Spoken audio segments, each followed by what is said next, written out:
નમસ્કાર, આપણે એક જોરદાર રિઝલ્ટ લઈને આવી રહ્યા છીએ મુજર ગામડી, જે વડોદરા તાલુકાનું છે. વડોદરા જિલ્લો પણ વડોદરા છે. તો તેમના જ અવાજથી સાંભળીએ આપણે જયેશભાઈનું ઇન્ટરવ્યુ. નમસ્કાર. નમસ્કાર. શું નામ તમારું? જયેશભાઈ મનુભાઈ પટેલ. ઓકે જયેશભાઈ, તમને કઈ શરીરમાં તકલીફ હતી? હા. શેની તકલીફ હતી? મેં ગાદી ખસી હતી, નસ દબાતી. ઓકે, નસ દબાતી હતી. તો શું તકલીફમાં થતું? મારાથી ચાલાતું નથી. ચાલી જઈએ તો 10-20 મિનિટ પછી બેસી જવું પડે. બેઠા પછી ઊભું નહોતું થવાનું.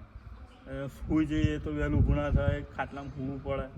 પગમાં ઝંઝનાટ, નીચે ના બેહાય, જમવા બી નહોતું બેસાતું. ઝંઝનાટ એવું કંઈ થતું નહોતું. ઓકે, તો તમને સારું શેનાથી થયું તમને? આયુર્વેદિક દવા. દવા તમે તો ક્યાંક જોઈએ છે ને? ક્યાંથી? ફેસબુક પર. ફેસબુકમાં વિડીયો જોઈને તમે મગાવી. ને કેટલા ટાઈમ દવા ખાધી તમે?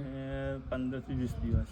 ઓકે, તો અત્યારે સંપૂર્ણ આરામ છે? સંપૂર્ણ આરામ. કેટલા ટાઈમ થયો તમારે દવા બંધ કર્યા? 1.5 વર્ષ જેવું. 1.5 વર્ષથી. ને તમારા સંબંધીમાં તે કોઈને સારું થયેલું? મારા ઘરમાં. ઓકે, એમને પણ તકલીફ હતી તો એમને પણ સારું થયું. એમને તકલીફ દૂર થઈ. તમારો વિડીયો જોવે છે દર્શક મિત્રો, તો તમે એને સંદેશો શું દેવા માંગો છો? તો કહીશું કે આ દવા ચાલશે. બતાવો તો કઈ કઈ દવા છે? આ 3 દવાઓથી બહુ સરસ રિઝલ્ટ આવશે.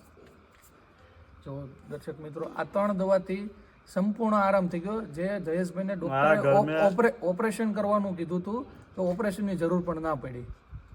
મારા ઘરમાં એક મને સારું થઈ ગયું, એક મારા ભાઈના મિસેસને બી સારું થઈ ગયું આ દવાથી. ખૂબ ખૂબ આભાર તમારો જયેશભાઈ.